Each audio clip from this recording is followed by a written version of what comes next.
शिरोळ येथील सुप्रसिद्ध एकपात्री नाट्यकलाकार राजेंद्र प्रधान यांचे टिपिकल पॉलिटिकल आणि धमाल विनोदी शैलीतील हलगी हे एकपात्री लोकनाट्य आता मराठी रंगभूमीवर झळकणार आहे।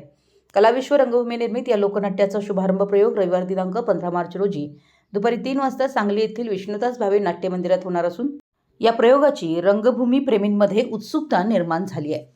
मराठी रंगभूमीवर प्रथमच सादर होत असलेल्या या वेगळ्या धाटणीच्या एकपात्री लोकनाट्यात राजकारणातील घडामोडी, सामाजिक वास्तव आणि ग्रामीण बोलीभाषेतील टवाळखोर विनोदी शैली यांचा सुंदर संगम अनुभवायला मिळणार आहे। हलक्या फुलक्या विनोदातून समाजातील विसंगती, राजकीय परिस्थिती आणि सामान्य माणसाच्या भावभावना याचं चित्रण या प्रयोगातून करण्यात आलं आहे।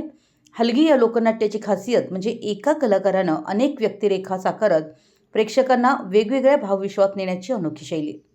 राजेंद्र प्रधान आपल्या अभिनयातून विविध पात्रांना जिवंत करत प्रेक्षकांना खळखळून हसवतील, तसेच काही प्रसंगांमधून विचार करायलाही भाग पाडतील।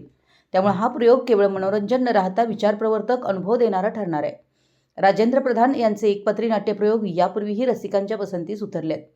त्यांच्या दमदार अभिनय शैलीमुळे आणि ग्रामीण भाषेतील नैसर्गिक सादरीकरणामुळे प्रेक्षकांशी त्यांचं विशेष नातं निर्माण झालंय।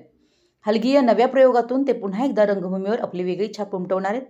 या कार्यक्रमाला विविध क्षेत्रातील मान्यवर उपस्थित राहणार असून मोठ्या संख्येनं रसिकांनी उपस्थित राहून कार्यक्रमाची शोभा वाढवावी असं आवाहन आयोजकांनी केलंय। कार्यक्रमाचे संयोजक राजेंद्र दाभाडे यांनी पत्रकार परिषदेत सांगितलं की शिरोळसारख्या ग्रामीण भागातून अनेक गुणी कलाकार घडलेत। राजेंद्र प्रधान यांच्यासारखा कलाकार आपल्या मेहनतीच्या जोरावर मराठी रंगभूमीवर वेगळी ओळख निर्माण करत आहे। आपल्या गावातील कलाकाराला प्रोत्साहन देणं ही आपली जबाबदारी आहे। शिरोळ परिसरातील या गुणी कलाकाराला प्रेक्षकांची साथ, प्रोत्साहन आणि दाद अत्यंत मोलाची आहे। आपल्या गावातील कलाकार मराठी रंगभूमीवर ठसा उमटवत असताना रसिकांनी आवर्जून उपस्थित राहून त्यांना उत्स्फूर्त प्रतिसाद द्यावा असं आवाहन करण्यात आलंय। मराठी एस न्यूजसाठी शिरोळहून दिलीप कोळी।